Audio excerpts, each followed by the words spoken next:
No cross, no crown 영어 말이 있습니다.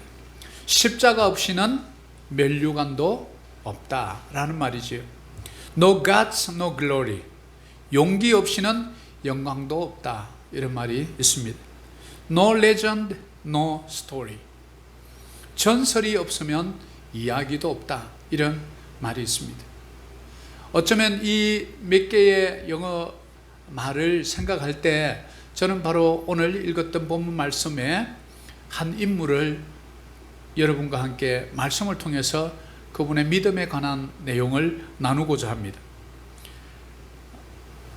먼저 오늘 우리가 읽었던 14장, 여호수아 14장은 1절부터 해서 조금 전에 읽었던 그 말씀까지, 특별히 여호수아 14장 6절에 보면 그때에 유다 자손이 길갈에 있는 여호수아에게 나오고 그니스 사람 여분네의 아들 갈렙이 여호수아에게 말하되 여호와께서 가데스 바네아에서 나와 당신에게 대하여 하나님의 사람 모세에게 이르신 일을 당신이 아시는 바라. 자, 이 내용이 어떤 내용이냐면 바로 가데스 바네아에서 모세를 통해서 각 12지파의 한 사람씩을 뽑아서 바로 가나안 땅을 정탐하게 됩니다. 그때 12명의 정탐꾼이 들어갔다가 나와서 보고를 하는 장면인데, 바로 가데스 바네아라는 지역에서 10명의 정탐꾼은 우리는 그 아낙 자손들 보니까 우리는 그들 앞에서 메뚜기 같더라. 보고 온 현실을 그대로 보고한 10명, 그리고 2명은 여호수아와 갈렙은 그것을 보고 와서도 뭐라고 말하냐면 저들은 내 밥이라, 이렇게 보고를 합니다. 똑같은 것을 보고 똑같이 정탐꾼들이 보고 왔는데 도대체 무엇이 여호수아와 갈렙의 보고와 10명의 보고가 달랐던 것일까요? 바로 이 가나안 정복 전쟁에 참여했던 바로 지도자, 오늘 이 갈렙을 저는 좀 주목하고자 합니다. 전쟁이 막바지에 이르고 이제 팔레스타인을 모두 정복하고 헤브론 산지만을 남겨둔 상태, 바로 그곳에 있던 헤브론 산지에 있던 아낙 자손들은 거인족 속들입니다. 그리고 이들은 산악을 전문적으로 아주 잘 타는 산악 전문가들입니다. 바로 그곳에 갈렙의 나이가 85세가 되어가지고 서 있는 장면이에요. 기력이 많이 약해져 있습니다. 왜냐하면 40에 갔다 왔는데 45년이 지난 85세가 돼서 지금 바로 이 산지를 내게 달라고 아주 뜨거운 불굴의 의지와 열정으로 여호수아에게 이야기하는 장면이 오늘 우리가 읽은 본문 말씀이거든요. 그래서 어쩌면 이 헤브론 산지는 85세의 노령의 그 지도자 갈렙이 정복하기에는 어쩌면 너무나 어려운 곳이었는지 모릅니다. 그런데 한 가지 우리가 주목할 것은 이 갈렙은 하나님의 약속을 기억하고 있었다는 사실입니다. 우리가 때로는 살아가면서 헤브론 산지와 같이 아낙 자손이 있었다, 이 말은 우리의 이성으로는 도저히 이길 수 없는 바로 어떤 일, 어떤 삶의 문제, 어떤 우리 몸의 질병, 우리 가정의 어떤 내력, 내가 도저히 바꿀 수 없는 어떤 운명적인 그런 환경, 그것이 어쩌면 아낙 자손일지 모릅니다. 그런데 많은 사람들은 그 환경을 보고 우리는 다 죽었다, 우리는 그들 앞에서 메뚜기 같다. 그 아낙 자손들이 약 키가 4m 정도 됐거든요. 얼마나 컸으면 자기들 볼 때 우리는 메뚜기 같더라, 메뚜기 같더라 한 것이 과장해서 한 게 아니고 실제로 우리가 가서 봤더라도 그런 보고를 했을 거라고요. 그 10명의 그 보고를 우리는 너무 이렇게 무시하거나 갈시해서는 안 돼요. 제가 이것을 한번 거꾸로 생각을 해봤습니다. 내가 만약 12명에 포함이 되어 있어서 갔다 왔더라면 내가 과연 여호수아와 갈렙처럼 보고할 수 있었을까? 저는 틀림없이 10명 쪽에 서 있었을 거라는 생각이 드는 거예요. 왜요? 좀 현실적이거든요, 제가. 그리고 좀 사실적으로 팩트를 얘기합시다 하는 주의거든요. 그러면 10명은 이분들이 틀렸나요? 이분들 그대로 보고 온 것을 그대로 보고했던 거예요. 조금 더 가감하지 않고. 그런데 여호수아와 갈렙은 똑같이 보고 왔지만 그들의 보고가 달랐던 것은 하나님께서 그 젖과 꿀이 흐르는 땅을 너희에게 줄 것이라는 약속의 안경을 쓰고 그 장면을 보고 온 것을 보고했다는 데서 우리는 큰 차이를 발견할 수 있습니다. 그것이 무엇입니까? 하나님의 약속입니다. 우리가 바꿀 수 없는 어떤 불가항력 우리 가문에 있다면, 그래서 저도 우리 가정에서 제1호 크리스찬으로 늘 기도하기를, 하나님 우리 가문에 오던 대대로 내려오던 가문의 저주와 가난을 예수 그리스도의 능력으로 끊기를 소망합니다. 얼마나 제가 기도했는지 모릅니다. 우리 두 자녀를 통해서 이제 믿음의 계대가 이어지고, 또 손자 손녀를 통해서 믿음의 3대가 이어지듯이 우리는 끊임없이 우리 상황 속에 맞닥뜨린 안악 자손을 볼 때 무엇을 해야 되냐면, 두려워 떨지 말고 하나님의 약속의 말씀을 기억하시기를 축복합니다. 우리가 보는 눈은 똑같아요. 그러나 보는 것이 전부가 아니라 이 본 것을 어떻게 해석하고 어떻게 나의 선택을 할 거냐, 이것이 우리 인생을 바꾼다는 사실, 이것이 우리의 인생의 운명을 좌우한다는 사실을 오늘 우리는 믿음의 선배 갈렙과 여호수아를 통해서 배울 수 있기를 소망합니다. 여호수아 14장 7절에 내 나이 40세에 여호와의 종 모세가 가데스 바네아에서 나를 보내어 이 땅을 정탐하게 하였으므로 내가 성실한 마음으로 그에게 보고하였고. 자, 14장 7절에 보면 가장 중요한 말이 내가 성실한 마음으로 그에게 보고하였다, 이렇게. 성실한 마음으로 보고했다, 이 말이 무슨 말일까요? 현장 중심의 경험이 참 많았던 여호수아와 갈렙. 그래서 어쩌면 우리는 이 성실한 마음으로 보고했다는 것은 믿음의 눈으로 보고했다는 말과 대치해서 바꾸어 쓸 수 있습니다.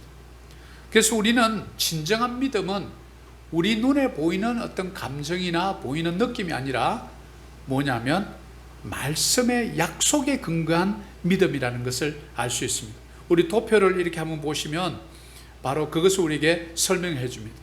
앞에서 끌고 가는 이 기관차는 사실, 즉 팩트입니다. 이 팩트는 하나님의 변함없는 약속입니다. promise. 그 우리는 많은 경우에 감정이라는 객차, 즉 끌려가는 감정이 먼저 기관차인 양 앞에 서서 가는 경우를 종종 보게 됩니다. 그래서 우리는 감정이 우리를 끌고 가는 경우가 너무나 많습니다. 결국은 우리의 감정대로 끌려가면 그 감정의 종착역은 어디일까요? 분쟁이요, 시기요, 질투요, 싸움이 일어나게 되는 거죠. 그러나 똑같이 우리가 보았지만 이것을 본 것으로 믿지 않고 내가 믿는 것으로 볼 수 있는 눈, 이것이 뭡니까? 하나님의 약속이 앞에 기관차처럼 우리를 끌고 가야 된다. 그러면 이 감정과 하나님의 약속을 잇는 다리가 무엇이냐면 바로 저와 여러분의 믿음인 줄 믿습니다. 그래서 믿음이 없이는 하나님을 기쁘시게 못하나니, 이 말이 무엇이냐면 너희들이 믿음이 없으면 늘 감정과 하나님의 약속 사이에서 늘 저울질을 하면서 결정을 하지 못하고 우왕좌왕, 자충우돌, 우유부단 이런 삶을 경험하기 때문에 계속해서 예수님은 너의 믿음이 어디 있느냐, 내 믿음대로 될지어다. 믿음은 바라는 것들 실상이 보지 못하는 것들 증거라. 믿음이 있다 하면 너희 아버지께 나가는 자는 그가 계신 것과 그에게 나가는 자에게 상 주시는 이심을 믿어야 되느니라. 믿음은 들음에서 나고 들음은 그리스도의 말씀이니라. 믿음은 들음에서 나는데 들음은 그리스도의 말씀이라. 바로 앞에죠. 앞에 있는 약속의 말씀을 믿는 것. 그럴 때 감정은 내 뒤에 그냥 따라오는 거죠. 주체가 아니라 객체가 돼서 따라오니까 내 삶을 감정이 좌지우지하지 못하게 되는 것이죠. 왜 우리가 감정에 놀아나죠? 순간적으로 우리가 쉽게 말해서 열받았다, 이렇게 필름이 끊겨버렸습니다, 이런 얘기하는 거예요. 뭐가 끊겼냐면 믿음이 끊겨버린 거예요. 하나님의 약속을 잇는 믿음이 그냥 싹 어디 도망간 거예요. 감정이 앞차에 주인 돼가지고 끌고 가니까, 그리고 나중에 이제 좀 시간이 좀 지나면 내가 왜 그랬지? 감정에 속았다는 것을 그때 아는 거예요. 근데 이미 엎질려진 물을 다 쏟아 놓으니 이거 뭐 주워 담을 수도 없고 늘 후회하는 인생이 되는 것이죠. 바로 갈렙은 그 아낙 자손을 보았고, 또 어쩌면 헤브론 산지가 만만치 않은 곳이라는 것을 알매도 불구하고 그가 그런 보고를 하고 믿음의 결단을 할 수 있었던 이유는 뭐냐면, 하나님의 말씀을 보고 그의 감정이나 눈으로 보았던 현상을 보지 않았다는 사실을 우리는 알 수 있습니다. 사랑하는 여러분, 우리 신앙생활 뭘까요? 바로 이거 그대로 제자리에 찾아가는 게 우리의 신앙생활인 줄 믿습니다. 하나님의 약속이 늘 따라가야 됩니다. 제가 왜 자꾸 매일 아침마다 말씀 읽으라고 할까요? 오늘 내 인생의 기관차는 말씀입니다 라는 것을 심어주고 싶은 거예요. 그래서 말씀으로 승리합시다, 제가 이렇게 쓴 게 바로 그거예요. 그러면 믿음이 생겨요. 회사에 갔는데 나의 상사가 갑작스레 그냥 나를 막 혼을 내주는 거예요. 너무 아침부터 기분 나빠요. 감정이 그냥 상했어요. 자리에 와서 앉았는데 눈을 감으니까 오늘 아침에 읽었던 말씀이 생각나는 거예요. 그래, 오늘 아침 말씀이 모든 일에 시비와 분쟁이 없게 하라. 할 수 있거든 너희 이웃들과 화평하라. Be a peacemaker. 이 말씀이 떠오르는 거예요. 그러면 하나님 말씀을 생각하면 내가 가졌던 이 감정, 악한 감정이 싹 없어지고, 그래, 하나님이 오늘 내가 이런 일이 있을 줄 알고 이 말씀으로 나를 오늘 아침에 훈계해주고 인도해주고 나를 가르쳐 주셨구나. 하나님 감사해요.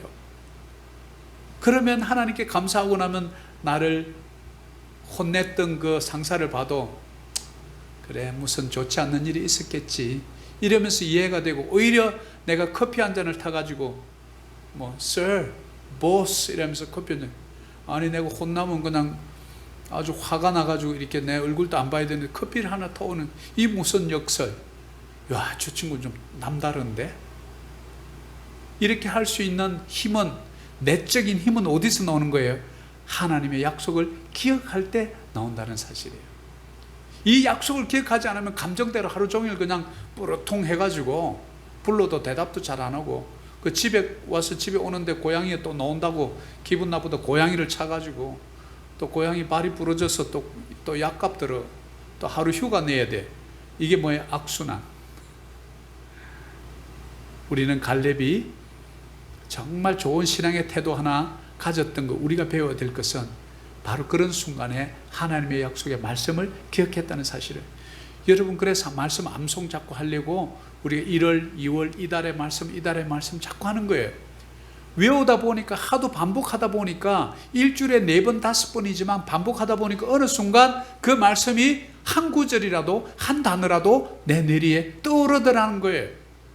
그래서 그 한 단어가 나를 살리기도 하고 죽이기도 하고, 마치 저 태평양 바닷가에 조난당해서 빠졌는데 작은 튜브 하나가 나의 몸뚱어리를 그 구조선이 올 때까지 띄워주듯이, 작은 단어 하나, 말씀 한 구절이 여러분을 세상이라는 이 풍파 많은 세상에서 유라굴로 같은 그런 풍파를 만나도 여러분을 살려주는 것은 작은 말씀에 바로 우리 이 몸을 띄우고 있는 고무 튜브 같은 역할을 바로 하나님의 말씀이 한다는 사실을 꼭 기억하시기를 축복합니다.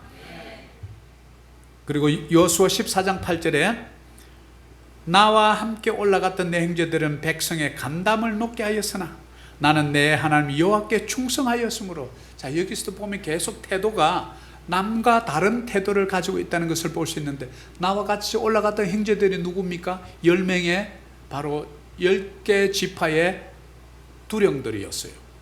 그런데 그 형제들이 백성의 간담을 높게 해버린 거예요. 왜요? 와서 보고를, 우리 가면 다 죽었다, 보니까 얼마나 큰지 우리는 막 메뚜기더라, 이렇게 보고를 하니까 백성들이 12명의 입을 주목하고 있다가 아이고 다 죽었네.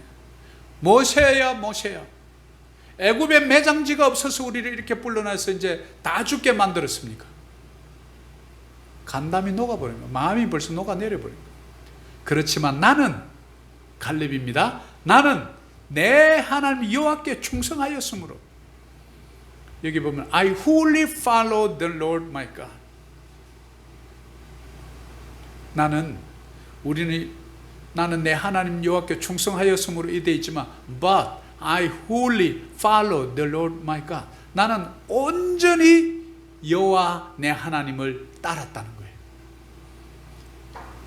우리가 어떤 상황에 있든지 온전히 여호와 하나님을 따르시기를 축복합니다. 바로 이 간담을 놓게 했던 이유가 바로 아낙 자손인데, 우리 사울 왕 때에 바로 다윗과 골리앗의 전투를 기억할 겁니다. 바로 그 골리앗이 바로 아낙 자손이었습니다. 그리고 출애굽 시대로 돌아가면 바산 왕 옥도 거인이었다고 성경이 기록하고 있습니다. 그래서 그는 야복강에서 헐몬산에 이르는 그 아모리 왕이었는데, 그의 침상이 얼마나 크냐면 약 9규빗, 9규빗은 현대 우리 메타 도량홍으로 바꾸면 약 4m, 침대의 길이가 4m 정도. 우리 키가 뭐 이렇게 해봐야 170 왔다 갔다 뭐 180 이 정도죠. 키가 4m인데 우리 한번 보여줄까요? 바로 이 다윗과 골리앗 4m와 1m 70 비교가 되시나요? 오른쪽에도 이렇게 사람 보이나요? 그러니까 간담이 녹았던 것은 어쩌면 너무나 자연스러운 일이었어요. 그런데 갈렙은 어떤 보고합니까?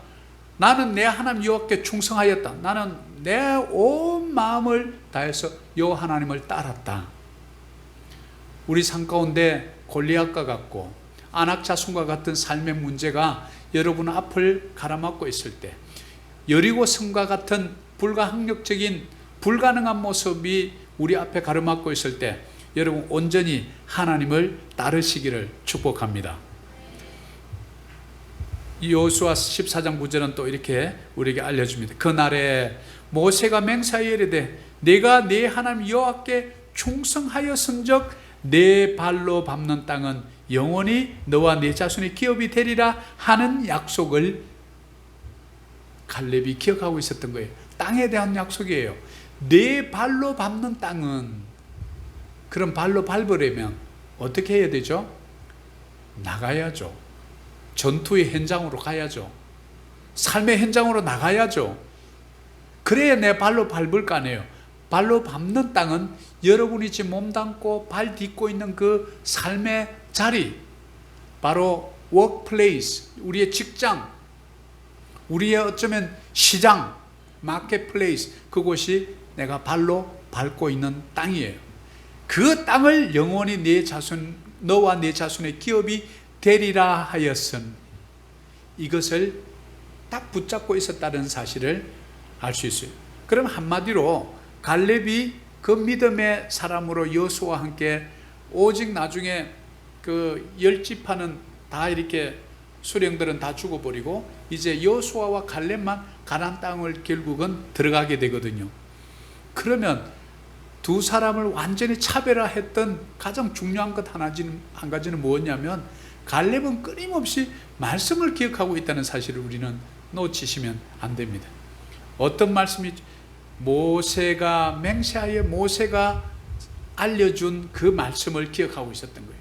그래서 내가 내 하나님 여호와께 충성하였은즉 내 발로 밟는 땅이 내 자손의 기업이 되리라. 내 자손의 기업이 되려면 승리해야 되겠죠. 다 죽어버리고 전멸하면 우리 자손의 기업이 어떻게 되겠습니까? 그 말은 거꾸로 반드시 우리를 이기게 하실 거구나. 그래야 우리 자손들의 기업이 되지. 이것은 믿음의 눈으로 미리 볼 수 있었다는 사실이에요. 그래서 우리의 믿음의 눈은 말씀을 통해서 세상을 보는 눈이요, 우리 문제를 보는 눈이고, 우리를 해석하는 바로 우리의 선택의 창입니다. 그래서 열심히 말씀을 보면 말씀으로 세상을 보는 훈련, 이것이 기독교적 세계관이고 우리의 영성입니다. 끊임없이 나의 어떤 옛사람의 경험으로 세상을 재단하고 보고 판단하는 것이 아니라, 이제는 말씀으로 들어와서 내가 당면한 이 사건과 환경을 하나님은 이런 상황에서 어떻게 보실까? 하나님은 나에게 어떤 충고를 해 주실까? 우리가 질문을 잘해야 돼요. 여러분이 질문을 똑바로 제대로 하면 답을 제대로 얻습니다. 그런데 우리는 질문을 잘 하지 못해요. 질문하는 대신에 신세 한탄부터 합니다. 아, 내 인생 왜 이렇게 꼬이지? 이렇게 사물을 봅니다. 문제를 바라봅니다. 그런데 그렇게 바라보기 전에 하나님, 이거 뭡니까? 하나님, 이거 내가 어떻게 하라고 좀 보내주신 환경입니까? 어떻게 하라고요? 그 질문을 하면 우리가 누구를 보게 돼 있어요? 하나님을 보게 돼 있죠. 근데 신세 한탄을 하면 누구를 쳐다봅니까? 우리 부모님의 얼굴을 보게 되지. 왜 어머니 나를 이렇게 낳으셨나? 근데 우리는 하나님께 시선을 돌립니다. We fix our eyes on Him. 우리의 시선을 그분께 고정할 때 우리는 그분의 해석을 우리가 할 수 있다는 사실입니다. 그래서 여호수아 14장 10절에는 이제 보소서 여호와께서 이 말씀을 모세에게 이르신 때로부터 이스라엘이 광야에서 방황한 이 45년 동안을 여호와께서 말씀하신 대로, 자 여기도 뭐가 나옵니까? 여호와께서 말씀하신 대로. 믿음의 사람 우리 갈렙은 그냥 이 산지를 내게 주소서 이 한마디 생각하면 아, 헤브론을 축복받았대. 우리는 통상 그렇게 가볍게 이해하고 넘어왔습니다. 그런데 이 갈렙의 신행 보십시오. 조금도 흔들림이 없이 끊임없이 이 말씀을 이르신 때로부터 여호와께서 말씀하신 대로 나를 생존하게 하였나니, 자, 자기가 살아있는 이유를 말씀과 함께 빗댄다는 것을 알 수 있어요. 그 말씀하신 대로, 왜? 너와 네 자손에게 기업이 되게 하리라 말씀하신 대로 나를 살려 두셨으니 오늘 내가 85세로 돼. 내 나이를 보면 한탄스럽고 이제 뭐 아무것도 할 수 없을 것 같은 나이지만 우리 권사님 큰 용기를 받으시기를 축복합니다. 내가 85세로 돼. 근데 뭐 아주 당당했어요. 보면 여호와께서 이 말씀을 모세에게 이르신 때부터 이스라엘이 광야에서 방황한 이 45년 동안을 그 약속의 말씀을 기억하고 묵상하고 끊임없이 잊어버리지 않고 여호와께서 말씀하신 대로 나를 살려주셨으니 이제 내가 85세가 됐습니다. 야, 이 이야기가 이 주마등처럼 필름처럼 보입니까? 얼마나 긴 세월입니까? 자기가 약속의 말씀을 받았던 세월보다 기다렸던 세월이 5년이 더 많잖아요. 인내의 세월을 보냈다는 것을 얘기합니다. 그래서 14장 11절은 모세가 나를 보내던 날과 같이 바로 나를 12명의 정탐꾼으로 포함시켜서 그 가나안 땅을 정탐해 오려고 보내던 그 날과 같이, 저 뭡니까? 내가 지금 나이가 85세가 되어도 마치 45년 전에 내가 40이 되어서 그 가나안 땅의 정탐꾼으로 갔던 그 날과 같이 이렇게 얘기한단 말이죠. 목소리가 얼마나 카랑카랑했겠습니까? 오늘도 내가 여전히 강건하니. 솔직히 40이 강건합니까? 85세가 강건합니까? 솔직히 얘기해 봅시다. 40이 강건하지요. 근데 갈렙 말하는 것 좀 보세요. 내가 여전히 강건하니 내 힘이 그때나 지금이나 같아서 싸움에나 출입에 감당할 수 있으니 여전히 내가 지금 싸울 수 있습니다. 막 이렇게 하는 거예요. 출입 얼마든지 내가 돌아다닐 수 있고 내가 가고 싶은 데 갈 수 있는 그런 나이입니다. 사랑하는 여러분, 나이는 숫자지 여러분의 인생이 아닌 줄 믿습니다. 그래서 누가 노래하더라고요. 늙어가는 것이 아니라 익어가는 거라고. 그래서 우리 여전히 좀 나이는 숫자는 돼도 여러분들의 열정과 비전이 변함이 없으시길 축복합니다. 굳센 의지, 불굴의 사명감으로 헤브론 산지를 정복해내고 급기야 그 헤브론 산지를 하나님께 바쳐드립니다. 45년 전과 여전히 힘이 있고 기력이 있다고 선포합니다. 사랑하는 여러분, 우리 교회에 하나님이 주신 사명이 무엇일까요? 갈렙에게는 그 헤브론 산지를 통해서 그 보통의 사람들이 아니고 아낙 자손들이 근거지를 삼고 있는 그곳을 쟁취해서 하나님께 올려드렸다면 우리 교회를 향한 하나님의 사명, 비전은 무엇일까요? 저는 영혼 구원이라고 봅니다. 우리 부모 형제들, 친척들, 올티가스에서 아직도 예수를 믿지 않고 있는 우리 한인들, 이 땅에 믿고 있다고 생각하지만 진정 복음으로 만나지 못한 이 땅의 사람들, 아시안 10개국의 이 공산주의, 불교권, 무슬림권, 바로 이곳에 영원한 생명의 주관자 되신 구원자 예수 그리스도를 알지 못하는 그들에게 복음을 전하는 것이 저는 우리 교회의 헤브론 산지인 줄 믿습니다.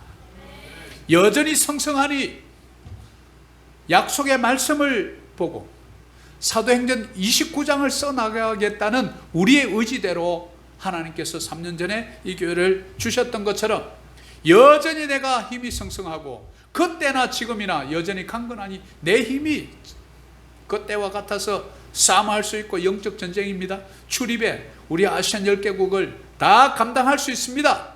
이런 고백이 저와 여러분 입술 속에서 날마다 터지기를 축복합니다. 그러면 하나님께서 줄까요? 안 줄까요? 반드시 주십니다. 그래서 여호수아 14장 12절 오늘 주제의 말씀이 이겁니다. 그날에 여호와께서 말씀하신 이 산지를 지금 내게 주소서. 당신도 그날에 들으셨거니와 여호수아에게 얘기합니다. 여호수아 당신이여 그때 들었지요. 그곳에는 아낙 사람이 있고 그 성읍들은 크고 견고할지라도 여호와께서 나와 함께 하시면 내가 여호와께서 말씀하신 대로, 여기도 또 말씀하신 대로 말씀을 뭘 알아야죠. 말씀하신 대로가 아니라 말씀을 다 까먹어버려. 그들을 쫓아내리다. 우리 눈에 보이는 현실이 전부가 아닙니다. 바로 그것을 변화시키는 능력은 바로 여러분의 믿음의 눈인 줄 믿습니다. 여러분들이 행동하는 믿음인 줄 믿습니다. 현실이 아닌 비전의 사람 갈렙처럼 저와 여러분이 현실을 보지 말고 비전의 사람이 되시기를 축복합니다. 바로 그러면 헤브론 산지가 어떤 곳일까요? 바로 이곳은 해발 950m, 상당히 높은 지역입니다. 베들레헴 아래쪽입니다. 바로 예루살렘, 베들레헴 이쪽이 유대 지역인데 바로 헤브론이 저 아래쪽에 있죠. 여기에 이제 족장들의 무덤이 있고 옛 이름은 헤브론이 아니라 기랏 아르바라고 불리던 곳입니다. 자, 이제 여호수아 14장 13절에 가면 마지막 결론 부분에 이제 갈렙이 복을 받는 장면이 나옵니다. 여호수아가 여분네의 아들 갈렙을 위하여 축복하고 헤브론을 그에게 주어 기업을 삼게 하며 헤브론이 그니스 사람 여분네의 아들 갈렙의 기업이 되어 오늘까지 이르렀으니 이는 그가 이스라엘의 하나님 여호와를 온전히 쫓았습니다. 온전히 쫓았습니다. 여러분, 여호와를 온전히 쫓을 때 하나님께서 우리를 위해 예비된 축복을 받아 누리시는 주인공이 되는 줄 믿습니다. 마침내 응답을 받는 거예요. 그래서 우리는 영혼 구원을 위해서 우리가 드릴 수 있는 오병이어의 주인공이 되어보자고 날마다 선포하는 것입니다. 여러분, 오병이어의 주인공은 되었는데 5,000명 먹일 수 있는 물질을 여러분이 깔고 앉아 있으면 다 먹을 것 같죠? 절대로 못 먹습니다. 배탈 나고 위가 문제 있고 장이 문제 있어 빨리 돌아가십니다. 그러면 그 목적이 뭐냐? 뭔가 영혼을 위해서, 영혼 구원을 위해서 오병이어의 주인공이 되게 해달라고 기도하는 목적이 하나님의 마음에 합해질 때 우리의 기도가 온전히 응답받을 줄 믿습니다. 여러분 잘 아시는 콜게이트 치약의 회사의 창립자이신 윌리엄 콜게이트, 또 미국의 석유왕 록펠러, 그리고 잘 아시는 힐튼 호텔의 힐튼 창시자, 그리고 백화점 왕 워너메이커 등은 이런 분들은 철저하게 무엇을 생활했냐면 자기들 11조를 완전히 삶 속에서 생활했는데 얼마까지 했냐면 11조가 아니고 10의 9조까지 했던 분들입니다. 왜 그랬을까요? 그 10의 9조를 통해서 영혼 구원하는 일에 자기의 물질이 쓰임받기를 소원했던 거예요. 사랑하는 우리 청년들, 우리 집사님, 우리 권사님, 정말 연약하고 보잘것없는 나를 통해서 정말 나의 삶의 수입을 영혼 구원하는 일에 주님 마음껏 써달라고 우리가 언제 정말 기도할 때 그렇게 한번 기도해 보셨습니까? 나의 현실 문제에 급급해서 날마다 울며 불며 주여 내 좀 살려주세요, 내 좀 살려, 나 좀 보세요, 날 좀 보소, 날 좀 보소. 이런 기도에서 우리가 언제 한번 벗어나겠냐고. 주여 이 지금에 있는 문제는 아무것도 아닙니다. 하나님이 한번 손대시면 죽은 자도 살리시고 없는 것도 있는 것 같이 하시고, 오병이어야 기적은 주님 명령하시고 제자들에게 명령해서 떡을 떼어서 나눠주시고 축사하시고 줄을 세워서 앉아서 나눠주었더니 5,000명이 먹고도 12광절이 남았더라. 이런 역사는 바로 하나님께서 우리에게 역사하기만 하면 반드시 일어나는 바로 하나님의 섭리고 축복인 줄 믿습니다. 그래서 우리는 목적이 분명해야 합니다. 그래서 갈렙도 목숨 걸고 그 헤브론 산지를 쟁취하고 하나님께 드렸던 것입니다. 저와 여러분, 우리 교회가 헤브론 산지 같은 말도 안 되는 목표를 가졌다고 생각할지 모르겠습니다. 그러나 저는 여호와께서 말씀하신 대로 29장을 쓴다는 것은 사도 바울이 저 유럽과 아시아와 저 에베소와 저 빌립보와 데살로니가 교회와 고린도 교회를 통해서 로마에까지 복음을 전했다면 우리는 이 땅 필리핀에 본부를 두고 필리핀 땅뿐만 아니라 아시안 10개국에 가서 영혼 구원하는 일을 위해서 우리 교회 성도들 중에 저는 백만장자가 반드시 나올 줄 믿습니다. 하나님이 하시면 능치 못함이 없는 줄 믿습니다. 인간을 기대하지 마십시오. 전능자 하나님을 기대하십시오. 그러면 헤브론도 나의 것이 되는 줄 믿습니다. 여호수아 14장 14절 오늘 마지막 말씀. 헤브론이 그니스 사람 여분네의 아들 갈렙의 기업이 되어 오늘까지 이르렀으니 이는 그가 이스라엘의 하나님 여호와를 온전히 쫓았습니다. 자, 이 말씀 조금 전에 바로 보았던 이 말씀이 응답받는 갈렙 중에 우리는 조금 주의해서 보아야 될 것이 있는데, 바로 그가 그니스 사람이라고 출신을 밝혀주고 있습니다. 그니스 사람 여분네의 아들 갈렙이라고 우리에게 밝혀줍니다. 그니스 사람은 누구냐면 사실은 이방인이었습니다. 유대인이 아니었습니다. 이방민족 그니스 출신이라는 것을 왜 하필이면 이 성경에 헤브론이 그니스 사람이라고 출신을 넣어놨을까요? 저와 여러분들이 유대인입니까? 이방인입니까? 우리는 이방인입니다. 비록 여러분의 출신이 유대인이 아닐지라도 선민 사상에 똘똘 뭉쳐서 자기들만 구원받았다는 그런 어떤 한민족에 머물렀던 그들의 신앙이라면, 바로 하나님은 유대인도 아니었던 그니스 사람 여분네의 아들 갈렙을 통해서 가장 험했던 헤브론을 쟁취하고 하나님께 바쳤던 것처럼 바로 저와 여러분이 유대인은 아니지만 이방인이지만 그가 할례받고 이스라엘 백성이 됩니다. 그래서 은혜를 경험한 갈렙은 하나님께 온전히 충성합니다. 그래서 땅을 기업으로 받는 축복을 누립니다. 그리고 다음 세대의 축복을 받게 되는데 바로 여호수아하고 죽고 사사시대가 시작됩니다. 가나안 정복 시대가 끝나고 나면 사사시대가 시작되는데 바로 갈렙의 조카가 온니엘입니다. 온니엘은 사사시대의 아주 걸출한 사사였습니다. 그 갈렙의 조카 온니엘을 사사로 세우고 메소포타미아 왕 구산 리사다임을 이기게 해서 전쟁을 승리로 이끕니다. 무엇을 우리에게 밝혀줍니까? 갈렙으로 인해서 그의 가문이 쓰임받는다는 사실을 우리에게 알려줍니다. 사랑하는 여러분, 여러분을 통해서 여러분 가문이 쓰임받기를 축복합니다. 비록 이방인이고 연약하고 주덤의 1세고 대대로 우상을 섬기는 집안일지라도 그니스 사람 여분네의 아들 갈렙처럼 우리 또한 오늘 말씀을 들으며 저 갈렙이 나의 처지였구나. 그런데 갈렙과 내가 달랐던 것은 갈렙은 오직 여호와께서 말씀하신 대로 온전히 쫓았더라. 우리가 해야 될 것은 뭡니까? 내가 하나님 아버지를 온전히 쫓는 것, 예배 생활부터 기도 생활, 말씀 생활, 11조 생활까지 온전히 쫓았더라. 그럴 때 이 헤브론, 모든 사람이 불가능하다고 했던 그 일을 쟁취할 뿐만 아니라 바로 그 가문을 통해서 먼 훗날 놀라운 그 시대의 사사가 논다는 것은 여러분들 가문에 자손 중에 대통령이 나오고 장관이 나오고 정말 이 시대를 이끌어가는 걸출한 리더가 나온다는 것을 여러분들이 믿음의 눈으로 보시기를 축복합니다. 바로 그 주인공들이 여러분 되기를 축복합니다.